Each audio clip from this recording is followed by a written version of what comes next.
لا حول ولا قوة إلا بالله العلي العظيم.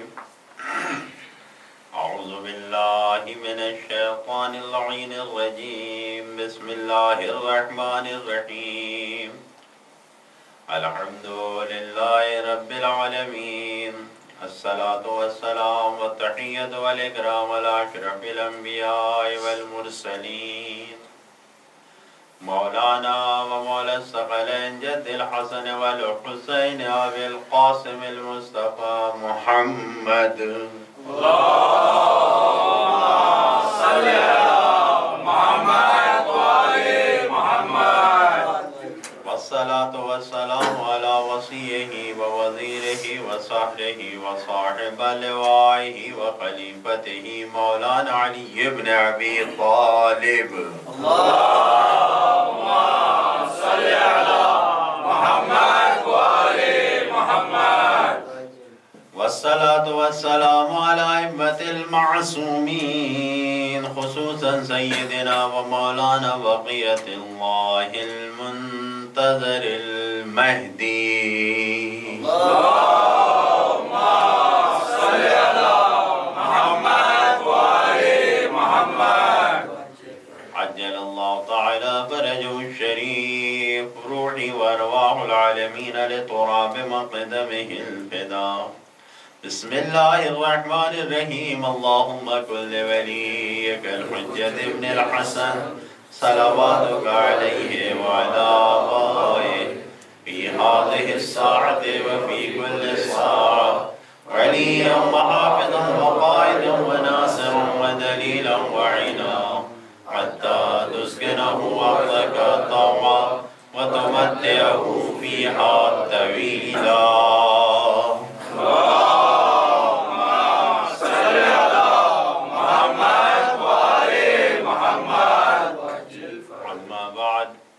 فقد كذب مولانا الحسين عليه السلام على إن السنة قد أميتت وإن البدعة قد أحيت. إن تسمعوا قولي وتطيعوا أمري أهدكم سبيل الرشاد. صلوات پڑھیں محمد والے. اللهم صل على محمد وآل محمد. بزرگان محترم عزیزان گرامی، کل کی گفتگو جہاں پر ختم ہوئی تھی کہ کربلا میں مولا نے آنے کا مقصد بیان کیا ہے،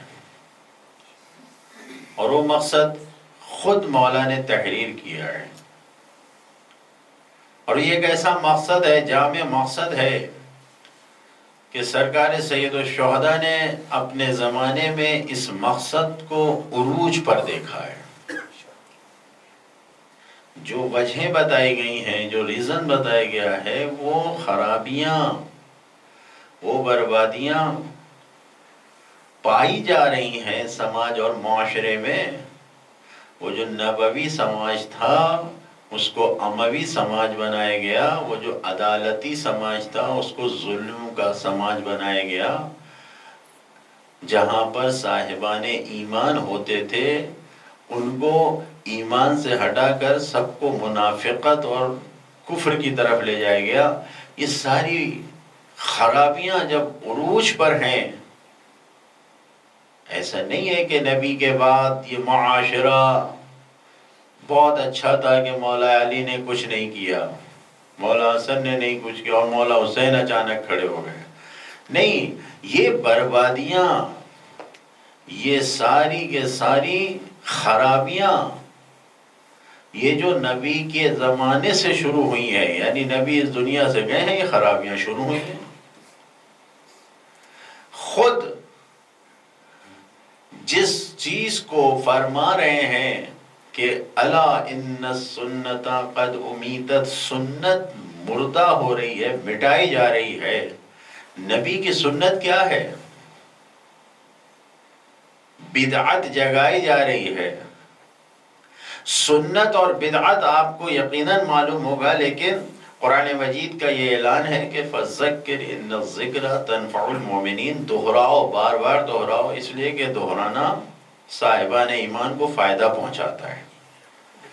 تو سنت ہمارے یہاں یعنی جو 12 اماموں کا جو دین ہے، اور اس دین کے مطابق فقہ جعفری میں جو سنت ہے وہ یہی ہے کہ جو نبی نے خود کر کے بتایا ہے وہ سنت ہے، جو کرتے تھے، جو عمل کیا ہے پوری 63 سال کی زندگی کو نہیں، وہ تو ہمارے لیے ہے ہی ہے۔ ہم عقیدہ ایسا رکھتے ہیں کہ نبی اس پیکر خاکی میں آئے ہیں، اس بشر کی صورت میں آئے ہیں، اس وقت سے لے کے جب یہاں سے گئے ہیں پیکر خاکی گئے اس وقت تک سارا عمل ان کا ہمارے لیے سنت ہے۔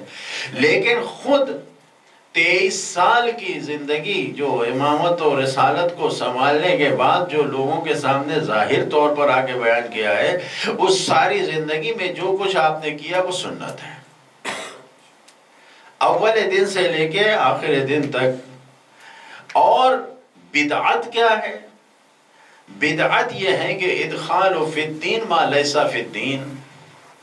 بدعت عربی زبان کا لفظ ہے تو ہمیں عربی ڈکشنری میں دیکھنا پڑے گا نا کہ بدعت کہتے کس ہیں۔ تو عربی میں جو تعریف کیا گیا ہے، جو اس کی ڈیفینیشن بیان کی گئی وہ یہی ہے کہ ادخال فی الدین ما لیس فی الدین، دین میں ان چیزوں کو داخل کر دینا، لا کے ڈال دینا کہ جو دین کا جز نہیں ہے، جو دین کا حصہ نہیں ہے۔ اب یہ دین قدیم زمانے سے جناب آدم، جناب نوح، جناب ابراہیم و جناب عیسیٰ و جناب موسیٰ، جناب عیسیٰ موسیٰ عیسیٰ، یعنی ساری شریعتوں میں ہر زمانے میں دین سے ہٹ کے جو باتیں لائی جا رہی ہیں وہ سب بدعت ہیں، ایجاد کی گئی ہیں بدعتیں۔ ہمارے زمانے میں جو بدعت جسے کہا گیا ہے کہ وہ چیز جو دین محمدی میں نہیں ہے اس کو لا کے ایجاد کرنا، اس کو بدعت کہا گیا ہے۔ امام کیا لکھ رہے ہیں؟ امام نے بصرہ والوں کے درمیان جو خط لکھا ہے کہ سنتیں مٹائی جا رہی ہیں، بدعتیں جگائی جا رہی ہیں۔ سب سے بڑی سنت جس کے اوپر پورے دین کا دار و مدار تھا، جس کے اوپر محور تھا، وہ سب سے بڑی سنت کیا تھی؟ وہ سب سے بڑی سنت جہاں پر اللہ کے رسول سے یہ کہا گیا کہ یہ نہیں کیا تو کچھ نہیں کیا، وہ کیا تھی سب سے بڑی سنت؟ سب سے بڑی سنت غدیر تھی، اس کو مٹایا جا رہا ہے۔ اور سب سے بڑی بدعت کیا ہے کہ جو نبی نے نہیں رکھا ہے اس کے مقابلے میں سقیفہ آباد کیا جا رہا ہے۔ ایک صلوات پڑھیں محمد والے محمد پر۔ اللہم صلی علی محمد والے محمد۔ عزیزان گرامی، بزرگان محترم، دیکھیے بعض وقت ایسا ہوتا ہے کہ لوگ یہ پسند کرتے ہیں کہ چیخ کے چلا کے جلدی جلدی پڑھا جائے، اور لوگ پھر اس میں انٹرسٹ آتا ہے، ٹیسٹ آتا ہے، لوگوں کو ایک مزہ آتا ہے اور مجلس ہو جاتی ہے۔ لیکن اچھا لگ رہا ہے کہ آپ لوگ غور سے سن رہے ہیں، اس لیے مجھے چیخنے چلانے کی ضرورت نہیں ہے۔ بارش کو دیکھا ہے آپ نے؟ تیز جب بارش آتی ہے پانی بہہ جاتا ہے، رکتا ہی نہیں اپنی جگہ۔ لیکن جب دھیمے دھیمے بارش ہوتی ہے تو کیا ہوتا ہے؟ زمین میں جذب ہوتا ہے۔ سمجھ رہے ہیں؟ ہماری مجلسوں کا معیار جو پوری دنیا میں ہے، ظاہر سی بات ہے کہ سوشل میڈیا کے ذریعے، نیٹ ورک کے ذریعے، یوٹیوب سے آپ جڑے ہوئے ہیں، ساری دنیا سے کوئی ایسا نہیں ہے، ٹھیک ہے یہاں پر آپ لوگ ہیں، لیکن ابھی جتنا چیخو، جتنا چلاؤ، صرف اور صرف ہماری مجلس سننے پہ ہو گئی ہے، جبکہ ہونا یہ چاہیے کہ سننے کے ساتھ ساتھ ہمیں سمجھنا بھی چاہیے۔ بالکل اسی بارش کی مثال کہ جتنی تیز بارش آتی ہے پانی بہہ کے نکل جاتا ہے، وہ زمین سوکھی کی سوکھی رہ جاتی ہے، جدھر جا گیا بہہ گیا۔ حاجی راہیل میں بتا رہے تھے کہ یہاں بارش ایسی ہوتی ہے کہ پورے پہاڑی سے لوگوں گھر بہہ جاتے تھے، ابھی تو پکے بن گئے تو بچ گیا ہے۔ تو بارش جب تیز آتی ہے سب، لیکن جب دھیمے دھیمے بارش ہوتی ہے تو وہ جذب ہوتی ہے، وہ اثر ہوتا ہے۔ بہت سی جگہوں پہ برف باری ہوتی ہے، مثلا ایران کے کسانوں سے بات ہوتی تھی تو وہاں کی وہ جب دھیمے دھیمے برف باری ہوتی ہے دھیمے دھیمے، اور وہ برف کچھ دن تک رہتی ہے تو کسان بہت خوش ہوتے ہیں، لیکن جب تیز بارش ہو جاتی ہے تو کسان کہتے ہیں سب خراب ہو گیا۔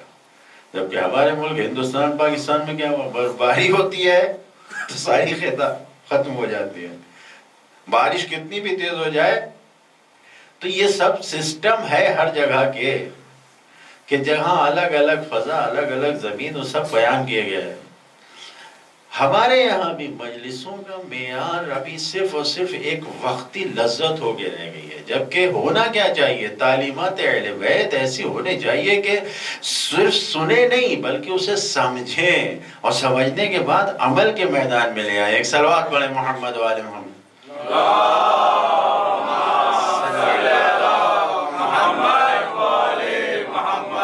دیکھیں میں نے کہا تھا کہ کوشش کریں گے کہ ہر روز صلوات کے بارے میں ایک حدیث سنائیں۔ کل جو حدیث سنائی تھی صلوات کے بارے میں انشاءاللہ آپ سب کو یاد ہے نا؟ یاد ہے یا نہیں؟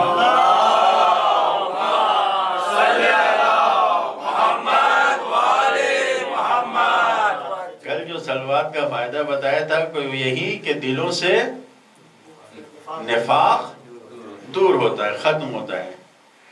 فرزند رسول حضرت امام رضا علیہ السلام سے ایک سوال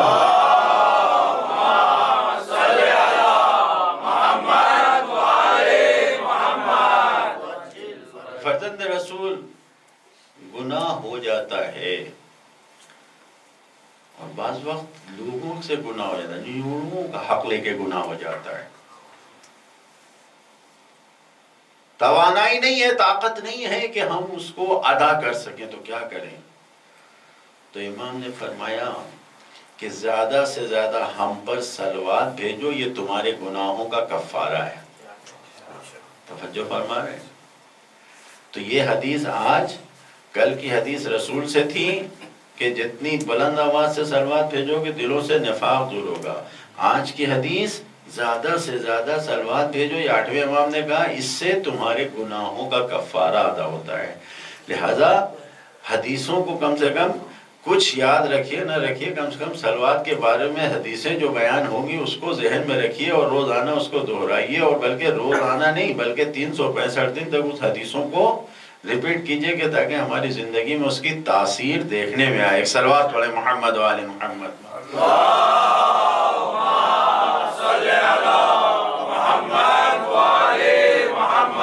سنتیں مٹائی جا رہی ہیں، بدعتیں جگائی جا رہی ہیں۔ سب سے بڑی سنت غدیر تھی، اس کے مقابلے میں بدعت جگایا گیا سقیفہ کو۔ یہ سب سے بڑا تاریخ کا ظلم ہے۔ توجہ فرما رہے ہیں؟ یہ ظلم جو کیا گیا ہے اس زمانے میں، یہ تاریخ کا سب سے بڑا ظلم ہے، اور اس ظلم کی معافی نہیں ہے، بخشش نہیں ہے۔ اور اس کے بعد پھر جو بدعتیں اور تاریخ اسلام میں آئی ہیں کتنی ہے بھئی۔ خلیفہ دوم کے زمانے میں جو بدعتیں آئی ہیں، نبی کی سنت کیا تھی؟ نبی کی سنت یہ تھی کہ واجب نمازوں میں جماعت سے انجام دو، کسی کو تکلیف نہ ہو۔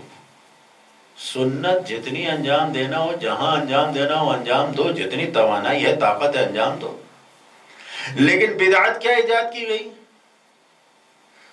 کہ جو نماز سنت ہے اس سنت کو واجب قرار کر دیا گیا۔ پوری دنیا آج تراویح میں ڈوبی ہوئی ہے یا نہیں؟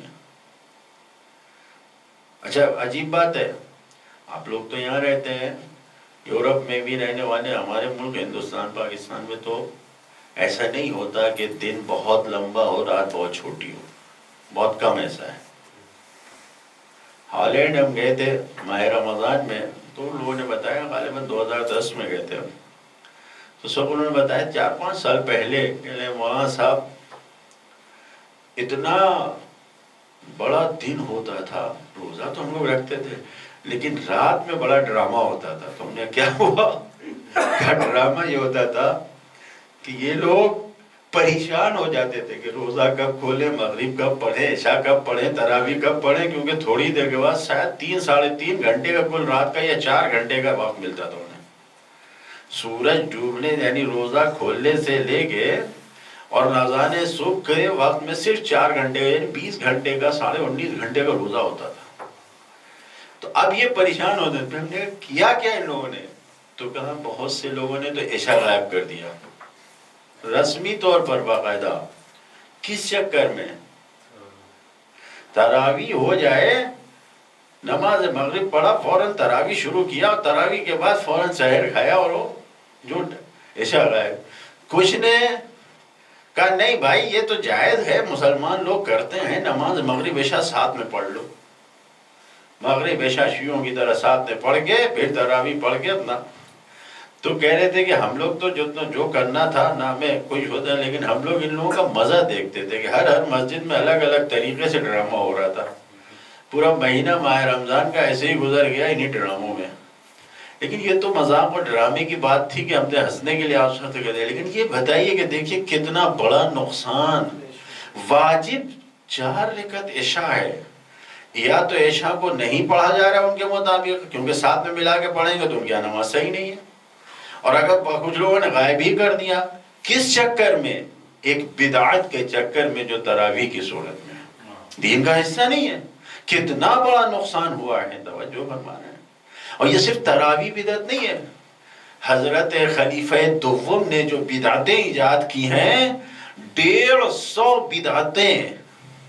بمبئی میں ایک صاحب ہیں ابن مرتضی، انہوں نے کتاب لکھی ہے تراویح اور 150 دوسری بدعتیں جو اس تراویح کے ضمن میں انہوں نے تحقیق کرنے میں، جب وہ تراویح کے بارے میں اہل سنت کی کتابوں میں تحقیق کر رہے تھے تو ان کو جو بدعتیں ملی ہیں تو 150 دوسری بدعتوں کو اکٹھا انہوں نے نصب کیا ہے. سوچے کہ یہ دین ہے، یہ سنتوں کا دین ہے کہ جنہیں اہل سنت کہا جاتا ہے، یہ بدعتوں کا دین ہے. ان کے پاس بدعتوں میں ڈوبے ہوئے ہیں. یہ بدعتوں میں کیوں؟ در اہل بیت سے دور ہوئے ہیں. در اہل بیت سے یہ جو ممبر ہے، یہ جو ممبر رسول ہے، اس سے دور ہیں وہ. اور جب اس سے دور ہیں تو صرف بدعتوں میں ڈوبے ہوئے ہیں.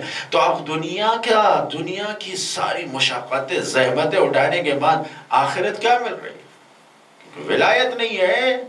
تو یہ بدعتیں جو انہوں نے ایجاد کیا ہے وہ بدعتیں تو اپنی جگہ پہ ہیں. اس کے بعد بدعتیں جو آئی ہیں، یعنی جو خود خلیفہ دوم کے بعد خلیفہ سوم کے بارے میں جو بدعتیں آئی ہیں، اسلام میں قانون بنایا گیا تھا کہ دولت کو سب پر برابر تقسیم کیا جائے. اور یہاں پر بدعت کیا ایجاد کی گئی کہ یہ کہا گیا، یہ بھی نہیں سوچا. یعنی وہ بدعت خلیفہ اول نے جو قائم کی تھی کہ نبیوں کو میراث نہیں ملتی، قرآن کے خلاف. قرآن اعلان کر رہا ہے وَوَرِثَ داؤد سلیمان، داؤد سلیمان ایک دوسرے سے میراث لے رہے ہیں، لیکن انہوں نے آل محمد پر، نبی کی امت پر ظلم کرنے کے لیے میراث سے محروم کر دیا. یہ تو محروم کر رہے ہیں خلیفہ اول، محروم کر رہے ہیں کہ کوئی میراث نہیں ملے گی بی بی زہرا کو، کچھ بھی نہیں فتح ملے گا. اور اس کے بعد جب ان کا تیسرا آ رہا ہے تو انہوں نے کہا نہیں، سب سے زیادہ حق خلیفہ کے رشتہ داروں کا ہے. دولت جو بیت المال کا سرمایہ ہے وہ سارے بنی امیہ میں جو تیسرے خلیفہ کے عزیز و اقربا اور رشتہ دار، دور دور کے رشتہ داروں کو بیت المال تقسیم کیا جا رہا ہے. یہ بدعتیں ایجاد کی جا رہی ہیں. وہ سنت جو نبی نے قائم کی تھی کہ سب کو برابر سے ملنا چاہیے، وہ ختم کر کے بدعت ایجاد کر کے نہیں انہی کو ملنا چاہیے، انہی کو ملنا چاہیے. یہ نقصانات ایجاد کیے گئے ہیں بدعتوں کے ذریعے، سنتوں کو مٹا کے. ایک صلوات پڑھیں محمد و آل محمد.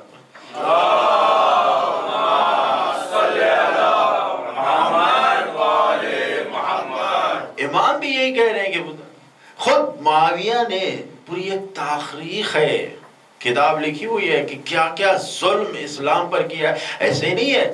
میں دیکھ رہا تھا کہ انگریز رائٹر نے لکھا ہے کہ پوری دنیا کے کرسچنز اور یہودیوں کو، اس نے، وہ اٹلی کا رہنے والا تھا، اس نے کہا اٹلی کے ہر بڑے شہر کے بڑے چوراہوں پر سونے کا معاویہ کا مجسمہ لگانا چاہیے، اسٹیچو.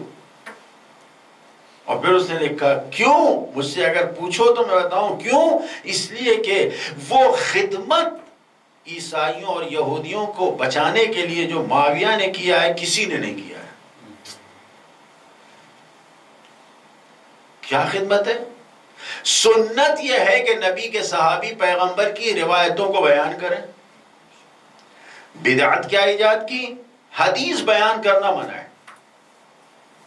حدیث کوئی نہیں بیان کرے گا. اب سوچئے جو خلیفہ دوم کے زمانے سے یہ جو اعلان ہوا ہے 2 سال نبی کے 2 سال کے بعد، کیونکہ خلیفہ اول کی ملعون کی حکومت بس 2 ہی سال کی تھی، تو اس کے بعد جو یہ قانون آیا کہ حدیثیں بند، تو جب حدیثیں بند ہو گئیں یہ بڑے ہی آب و تاب کے ساتھ سب سے زیادہ خباثت معاویہ نے پھیلائی کہ کوئی حدیث بیان نہیں کرے گا. بیان کون کر رہا ہے حدیث؟ یہودیوں کا عالم کعب الاحبار آ کے بیان کر رہا ہے. یہودی تھا، مسلمان ہو گیا، وہ حدیثیں بیان کر رہا ہے. عیسائیوں کا خوارزمی یا دارمی نامی عالم جو عیسائیوں سے مسلمان میں آیا، یعنی پورے طریقے سے اللہ کے رسول نے جو شریعت دی تھی، جو سنت دی تھی، اس کو ختم کر کے یہودیوں کی تعلیم، عیسائیوں کی تعلیم اسلام میں ڈال کر پھیلائی جا رہی ہے. اب سوچئے اسلام کا کیا ہوگا، کس طریقے سے ہوگا. کتنا زیادہ اسلام میں یہ چیزیں لائی گئی ہیں کہ معاویہ نے جو سنت مٹا کے بدعتیں ایجاد کی ہیں. تکبیر نہیں کہنا ہے نماز میں، تکبیر مثلا رکوع میں جانے سے پہلے، سجدے سے اٹھنے کے بعد، یہ ساری تکبیریں نہیں کہنا ہے. تکبیر بند کر دیا، بڑی مشکل ہے.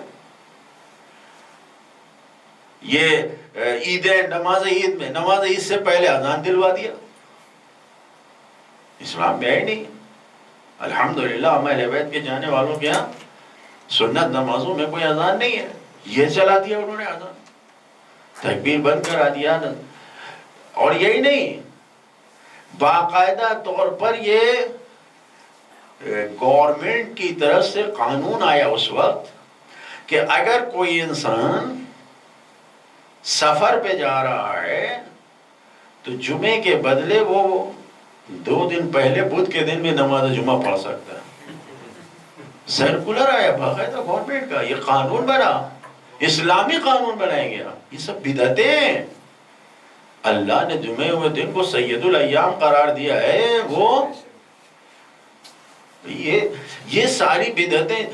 2 بہنوں کے ساتھ شادی کرنا ایک مرد کا جائز ہو گیا، بالکل کھلا جو قرآن کی تعلیم ہے اس کے خلاف حرام قرار دیا ہے. یہ وہ بدعتیں ہیں کہ جو ایجاد کی گئی ہیں. اچھا، معاویہ تاریخ اسلام میں ایک ایسا کیریکٹر، ایک ایسا کردار ہے کہ جو اسلام کو ظاہر بہت کرتا تھا. لوگوں کے سامنے جب آتا تھا تو مثلا ایسا ظاہر کہ جیسے ہی نماز کا وقت ہو فوراً اول وقت حاضر ہو جائے نماز پڑھنے کے لیے. سامنے کسی کے سامنے نہ شراب آتی تھی، نہ کوئی نامحرم عورت آتی تھی لوگوں کے سامنے. لیکن جیسے ہی لوگوں کے سامنے، یعنی جو جسے کہا جائے کہ آفیشیل میٹنگ سے ہٹ کے جب جاتا تھا، اپنی آفیشیل جب وہ ختم ہوتی تھی، جو اپنی نجی لائف ہوتی تھی، تو وہاں سروائے دین کی دھجیاں اڑانے کچھ نہیں ہوتا. بھرپور شراب، بھرپور نامحرموں کے ساتھ. تو یہ ساری چیزیں، یہ بدعتیں. کتاب ہے الاغانی، اس کے اندر پورا لکھا ہے کہ اس معاویہ نے کیا کیا. یہ ہم نے ہماری اس سے نہیں لکھی گئی ہے کہ اہل بیت کے جانے والوں کو اپنی حقیقی تعلیمات بچانے کا وقت ہی نہیں تھا، تو وہ خیانتیں کیا لکھتے. توجہ فرمائیں، ہمارے ساتھ کتنی مشکل ہے. ہم ائمہ کی تاریخ ولادت اور تاریخ شہادت تک کو تو لکھ نہیں پائے. اس زمانے میں اختلاف ہے. اتنی سختیوں میں مین جو جسے کہا جائے بیسک تعلیمات تھی، جو بالکل اساسی تعلیمات تھی، وہ ہم تک ملی ہے. اور جو اسی لیے مثلا ہمارے پاس اتنی عظیم شخصیتیں، لیکن ہمیں تاریخ کہاں ملی. جناب زینب کے بارے میں ہمیں کتنا ملتا ہے، جناب سرکار ابو الفضل عباس کے بارے میں کتنا ملتا ہے، معصومہ قوم کے بارے میں کتنا. ایسی کتنی ہستیاں ہیں جو اہل بیت اطہار علیہ السلام کے اولاد میں، لیکن نہیں ملا ہمارے پاس. کیوں؟ اس لیے کہ جان بچانا مشکل ہوتا تھا، تو تاریخ کون لکھتا. لیکن دوسرے لوگوں نے نہیں معلوم اپنی بڑائی کے لیے، اس کے لیے انہوں نے لکھا ہے. اور ان خیانتوں کو لکھا ہے. مثلا طبری نے لکھا ہے کہ خلیفہ دوم نے کیسے پورا دروازے کو جلانے کا واقعہ پورا جو بیان کیا طبری، اس کو خط میں لکھا ہے معاویہ کے نام. عمر نے جو خط معاویہ کے نام لکھا اس میں پورا لکھا ہے، طبری نے پورا واقعہ نقل کیا ہے، تو وہ موجود ہے، ورنہ کسی چاہنے والے نے نہیں لکھا ہے یہ. تو یہ ساری چیزیں کہ معاویہ نے کیا کیا خیانتیں کی ہیں اسلام میں، سنت کے خلاف اور بدعت کو ایجاد کیا ہے، وہ سب کچھ کتابوں میں موجود ہے. اتنا وقت نہیں کہ ہم آپ کے سامنے اس تفصیل کو بیان کریں کہ کیا کیا کیا ہے، اور ضروری بھی نہیں ہے کہ اس کو بیان کیا جائے. اتنا جان لینا کافی ہے کہ اگر انسان ان کے در سے ہٹے گا تو سوائے گمراہی کے کچھ نہیں حاصل. اس لیے کہ جس کو بھی آپ ان کے درمیان معاویہ کو برا نہیں کہہ سکتے، جس پر اللہ کے رسول نے لعنت کیا. خود ان کے کتابوں میں لکھا ہے کہ اللہ کے رسول نے بددعا دی تھی کہ اس کا پیٹ کبھی نہیں بھرے گا. اور یہی وجہ ہے کہ ہمیشہ کھاتا رہتا تھا. میٹنگ ہو کہیں بھی ہو کھاتا رہتا تھا، صرف پیٹ نہیں بھرے گا. اس کے باوجود بھی اس کا احترام کہتے ہیں یہ خال المومنین ہے، یہ کاتب وحی ہے، جس نے وحی کی دھجیاں اڑائی ہو. تکبیر نہیں کر، اذان سب سے کتنی سی چیز ہے بھائی، ہمارے واجب نہیں اذان، لیکن اذان میں کمی کیا ہے. اذان کے حی علی خیر العمل ختم کرا دیا. کیوں ختم کرایا؟ دشمنی حی علی خیر العمل سے نہیں ہے، دشمنی لوگوں کے درمیان اس یاد سے ہے کہ جیسے ہی خیر العمل کی دعوت دی جاتی تھی تو اس زمانے میں لوگ غدیر کو یاد کرتے تھے. اللہ کے رسول نے وہاں پر اعلان کروایا تھا حی علی خیر العمل، سب جمع ہو گئے تھے. اور عجیب بات ہے، ایک فیروز حیدر صاحب مرحوم اس جملے کے لیے کہا کرتے تھے، مجھے یاد آ گیا، میں آپ کی خدمت میں عرض کرنا چاہتا ہوں. یہ انہوں نے بیان کیا کہ کتنا عجیب ہے مسلمان جس نے بہترین جملہ خیر العمل کو ہٹا کے خیر من النوم لگایا ہے. بس اتنے ہی نہیں، وہ کہتے تھے کہ بھئی اس کا مطلب کیا ہے؟ الصلاۃ خیر من النوم، نماز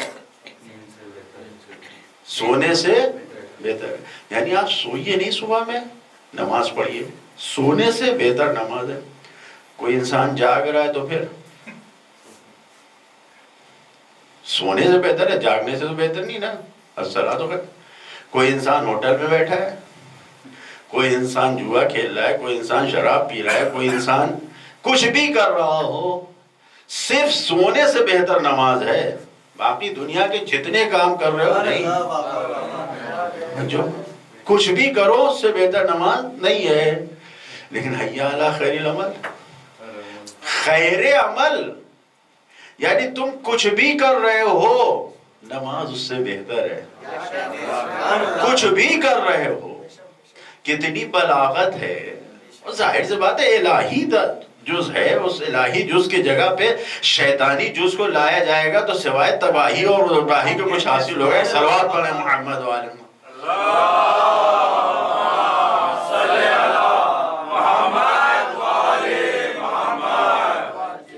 تو بدعتیں جگائی جا رہی ہیں، سنتیں مٹائی جا رہی ہیں. بدعت کیا تھا کہ اس طریقے سے لوگوں کے درمیان دین کو پھیلایا جائے کہ جو دین کے مطابق عمل ہی نہیں ہوگا. اور جب دین کے مطابق عمل نہیں ہوگا تو ظاہر سے بات ہے کہ کون خدا سے قریب ہوگا. بس بھئی جب یہ تو ایک واضح سی بات ہے کہ جب انسان کسی ایک چھوٹی برائی کی طرف جاتا ہے تو اس انسان کو آپ جس بڑی برائی کی طرف لے جانا چاہیں لے جا سکتے ہیں. یہ بالکل واضح سی بات ہے، اس میں کوئی اور ہم یہ نہیں کہتے کہ آپ حضرات نے تجربہ کیا ہوگا، لیکن دیکھا تو ہوگا، مشاہدہ تو کیا ہوگا.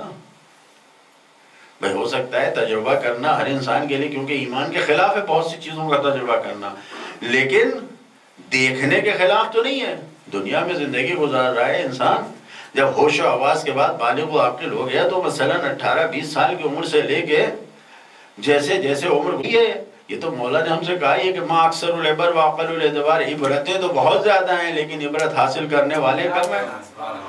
بہت سی چیزیں دیکھتے ہیں ہم، لیکن تو جو چیزیں ہیں آپ دیکھ لیجئے کہ جو انسان کسی اچھے کام کی طرف جاتا ہے تو اچھے کام کی طرف جانے والے انسان کو اچھے کاموں کی طرف لے جانا آسان ہوتا ہے، لیکن جو انسان برے کام کی طرف جاتا ہے اس کو اچھے کام کی طرف لانا مشکل ہوتا ہے، بہت سخت ہوتا ہے۔ آپ ایک اچھا انسان ہے، آپ اس سے کہیے بھائی یہ کام کرنا ہے، تھوڑا سے ڈونیشن ہم جمع کر رہے ہیں اور یہ حقدار آدمی ہے، آپ لوگ ہیں تو جو اچھے کام کی طرف جانے والا اس نے کہا ٹھیک ہے بھائی اتنا میری طرف سے۔ لیکن ایک انسان جو برائیوں کی طرف جاتا ہے اس سے کہیے ارے بھائی پتہ نہیں یہ حقدار ہے بھی یا نہیں ہے، دھوکہ تو نہیں ہے، ارے بھائی میرے پاس تو ایسے لوگوں کے لیے نہیں ہے، ان کو خود کرنا چاہیے۔ یہ کیا ہے؟ یہ چھوٹی چھوٹی چیزیں جس پہ ہم غور نہیں کرتے، نوٹس نہیں کرتے، یہ وہ چیزیں ہیں کہ جہاں پر شیطان ہم کو دور کرتا ہے نیک کاموں سے۔ تو جو برائی کی طرف، یہ وہ سسٹم تھا کہ جس کو شیطان نے ان کے ذریعے سے، یہ جو جب غدیر سے ہٹے اور سقیفائی راستے پہ چلے تو شیطان کو بڑا اطمینان ہو گیا کہ جو بھی اس راستے پہ جائے گا، جو اس کو فالو کرے گا، بڑے اطمینان سے اس کو جدھر لے جانا چاہو لے جاؤ۔ اب اس کے بعد عدالت کی کوئی گنجائش ہی نہیں ہے، پھر تو تم جیسے چاہو حکومت کرو، لوگوں کے اوپر جبر کو مسلط کر دو، لوگوں کے اوپر طاقت ایسی لے آؤ کہ نہیں ہم کچھ نہیں کر رہے ہیں۔ پورا عقیدہ جبریہ آ گیا۔ اللہ نے انسانوں کو صاحب اختیار بنایا ہے، قرآن مجید نے بار بار اعلان کیا ہے کہ ہم نے تمہیں صاحب اختیار بنایا ہے۔ قرآن میں سورہ دین میں اعلان اِنَّا هَدَيْنَاهُ السَّبِيلَ إِمَّا شَاكِرًا وَإِمَّا كَفُورًا، ہم نے تمہیں ہدایت کے دونوں راستے دے دیے ہیں، تم چاہے شکر گزار بن جاؤ چاہے تم ناشکرے بن جاؤ۔ لیکن اس قرآنی تعلیمات سے ہٹا کے جو تعلیم ایجاد کی گئی کہ نہیں ہمارے ہاتھ میں کچھ نہیں ہے، جو چاہتا ہے خدا کرواتا ہے۔ توجہ فرمانا، جو چاہتا ہے خدا کرواتا ہے۔ ارے عجیب سی بات ہے، خدا کرواتا ہے یا تم کرتے ہو؟ خدا نے تم کو صاحب اختیار بنایا ہے، تمہیں صاحب عقل بنایا ہے، تمہیں انسان بنایا ہے، تمہیں اشرف مخلوقات بنایا ہے۔ جو ایک صلوات پڑھے محمد والے محمد۔ اللہم صلی علی محمد والے محمد۔ اپنے آپ کو سمجھا کہاں ہے؟ انسانیت کو تم نے اپنے سمجھا نہیں، ورنہ خدا نے تو اپنا خلیفہ بنایا ہے انسان کو۔ خلیفۃ اللہ ہے یہ انسان، انسان کے اختیار میں سب کچھ قرار دیا ہے، جو کچھ اس نے پیدا کیا ہے سب کو انسان کے اختیار میں دیا ہے۔ تو انسان وہ ہے کہ جو ہر سے اشرف و برتر ہے، لیکن یہ انسان جب اپنی عقل کے مطابق عمل نہیں کرتا ہے تو یہ حیوان سے بھی بدتر ہو جاتا ہے، پست ہو جاتا ہے۔ لیکن جب یہ انسان اپنی عقل کے مطابق، یعنی جو مولا نے فرمایا ہماری جانیں قربان ہمارے ماں باپ پر فدا ہوں مولا کائنات حضرت علی ابن ابی طالب علیہ السلام پر،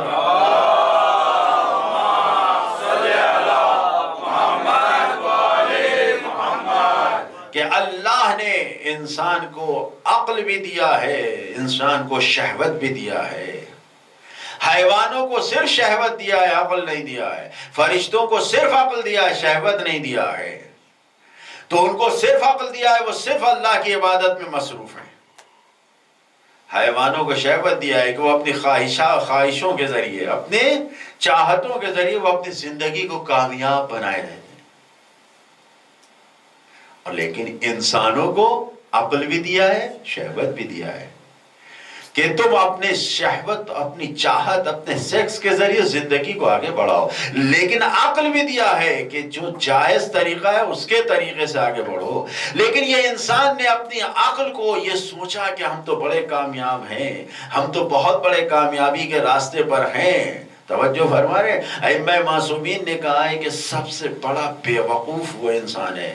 علماء نے اس کو بیان کیا ہے، آیت اللہ بہاؤالدین اس کو بارہا کہا کرتے تھے کہ سب سے بڑا بے وقوف وہ انسان ہے کہ جو اپنوں کے حق کو چھینتا ہے اور سوچتا ہے کہ ہم بہت بڑے چالاک ہیں، کیونکہ اس سے بڑا کوئی گناہ نہیں ہے۔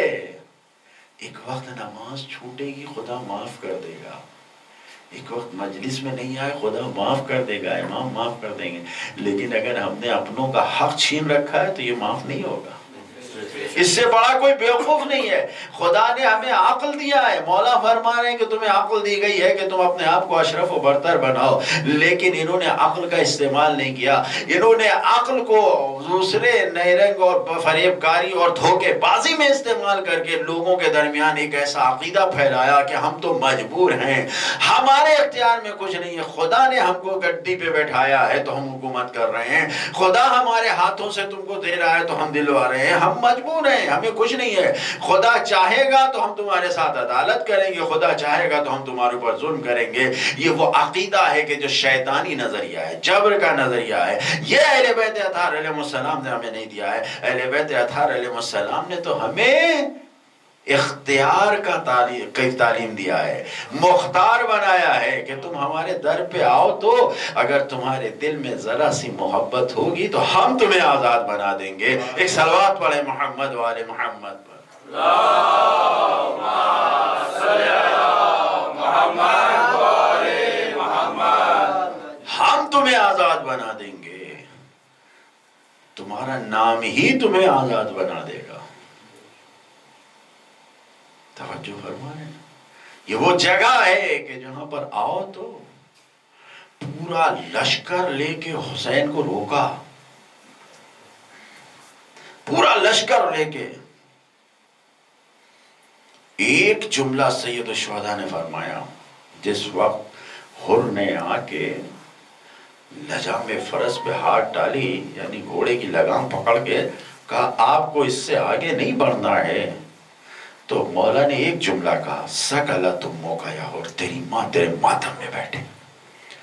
یہ عرب کا ایک بدترین جملہ ہوتا ہے کہ تیری ماں تیرے ماتم میں بیٹھے، یعنی تو جہنم حاصل ہو جا، تو مر جائے. ادب کے ساتھ جسے برا کہا جائے یہ بددعا دی جاتی ہے، تیری ماں تیرے ماتم میں بیٹھے. وہیں پر حر کی زبان سے، دشمن تھا نا، مقابلے کے لیے آئے تھے نا، ایک جملہ نہیں نکلا، صرف یہ کہا کہ آپ کی ماں زہرا، ہم کچھ نہیں کہہ سکتے. اور یہ کہہ کے ہٹ گیا. ظلم کیا، راستے کو روکا، سب کچھ کیا، لیکن وہ منزل بھی آئی کہ سب کچھ کرنے کے بعد یہاں تک کہ کربلا کے میدان میں روکا ہے انہوں نے. توجہ فرما رہے، کربلا کے میدان میں حر نے روکا ہے. اور یہ منزل کہاں پائی؟ میں نے کہا کہ اگر اس در پہ آؤ تو انسان آزاد ہو جاتا ہے. 2 محرم سے لے کے 9 محرم تک بے قراری میں زندگی گزر رہی. کتنا بے قرار ہے حر، کتنا بے چین ہے حر. اللہ اکبر. نہیں معلوم صبح عاشور جب نمودار ہوئی، حر کسی کمزور انسان کا نام نہیں ہے. حر کی زندگی کو اگر آپ دیکھیے کربلا سے پہلے، حر بھئی ایک حکومت کا آدمی، حکومت جیسی بھی ہو، ایک اہم ذمہ داری، حکومت کا مشن کس کو دیا جاتا ہے؟ اور فرمائیے، ایسے انسان کو ذمہ داری دی جاتی ہے کہ جو حکومت کا بھروسے مند ہو، جس کام کے لیے بھیجا جا رہا ہے اس میں تجربہ رکھتا ہو، بہادری رکھتا ہو، سب کچھ رکھتا ہو. ایسے انسان کو حسین حکومت کے دشمن ہے. یزید کا سامنے سے میسج آیا ہے کہ حسین کو روکو.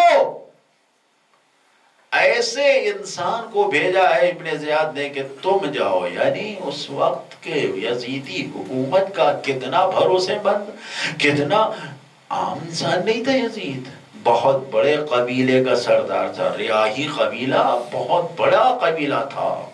سب کچھ ہونے کے بعد شاید اگر یہ باتیں ہمیں معلوم ہو کہ حر کی کربلا کے پہلے کی جو زندگی ہے، اگر اس کو جانے تو پھر اور زیادہ پھر محبت بڑھے گی حر سے. کہ اتنا پاور، اتنا اقتدار، اتنی طاقت، اتنے لوگوں کو رکھنے کے باوجود صبح عاشور حر اپنی بہادری کو کسی اور چیز میں پا رہا ہے. جانے لگا تو پورے کوفے کی فوج، جو شام کی فوج تھی، وہ یہ سمجھ رہی تھی کہ حر حملہ کرنے کے لیے جا رہا ہے. لوگوں نے پوچھا کہ حر کہاں جا رہے ہو؟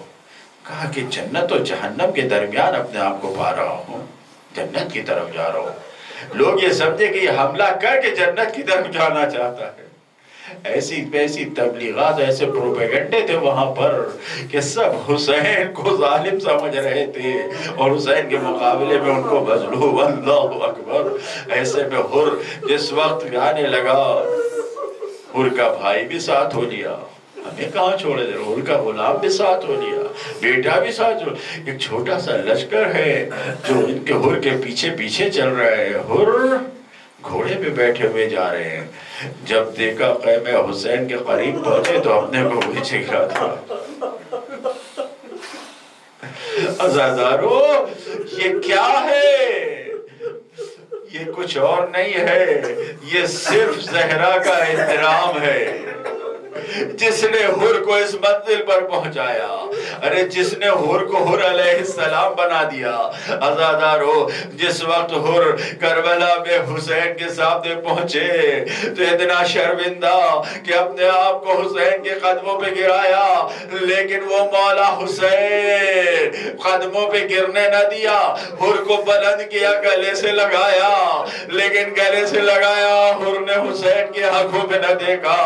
نظروں کو جھکائے ہوئے احساس شرمندگی صرف ایک جملہ پوچھا، یا ابن رسول اللہ حلی توبتون، اے فرزند رسول کیا میرے لیے توبہ ہے؟ کیا میں توبہ کر لوں قبول ہو جائے گی؟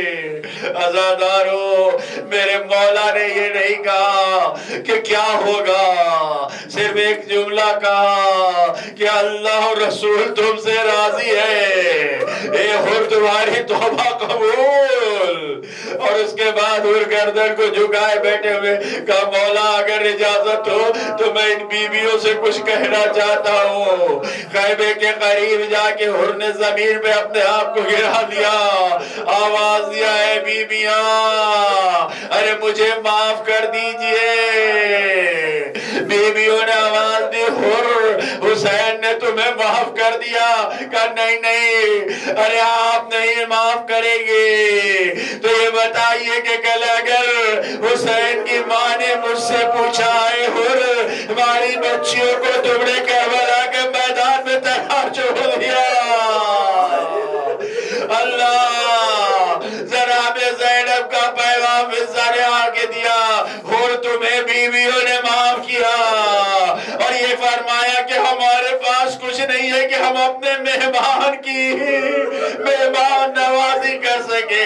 عزادارو، حر وہاں سے اٹھا، امام کی خدمت میں آیا، آواز دیا، مجھے اجازت دیجئے. یا اللہ، ارے اتنا زیادہ شرمندہ کہ اپنے امام کے سامنے کھڑا نہیں ہو پا رہا ہے. جتنی جلدی ہو سکے اپنے گناہوں پہ پردہ ڈالتے ہوئے حر آزاد ہو جائے، یہ کہہ کے نکلا. عزادارو، ارے جس وقت حر نے جام شہادت نوش کیا، حسین کو سلام پہنچایا، جواب سلام میں جب حر اس کے قریب پہنچے، کیا دیکھا؟ پیشانی پہ تیر لگا ہوا ہے. آواز دیا، اے حر تم دنیا میں بھی آزاد، آخرت میں بھی آزاد. خون نہیں رکا. ارے اپنے رومال کو نکالا، شہزادی کے رومال کو پیشانی حر پہ باندھا. جاؤ حر، خدا حافظ. ارے تم دنیا میں بھی سرخرو ہوئے، آخرت میں بھی. الا لعنت اللہ علی القوم الظالمین. سيعلم الذين ظلموا أي منقلب ينقلبون. خدایا تجھے محمد والے محمد کا واسطہ، خدایا تجھے اسلامی کمانڈر، اسلامی فرماندہ جناب حر کا واسطہ، اسلامی ان تعلیمات اور ان تمام شہادتوں کا واسطہ خدایا ہم سب کو حسین کے سچے عزاداروں میں شمار فرما خدایا ہمیں بہتر سے بہتر عزاداری کرنے والوں میں قرار دے خدایا ان عزاداریوں سے ہمارے امام کو راضی فرما یا اللہ دنیا بھر میں جہاں جہاں بھی عزادار ہیں ان کی حفاظت فرما دشمن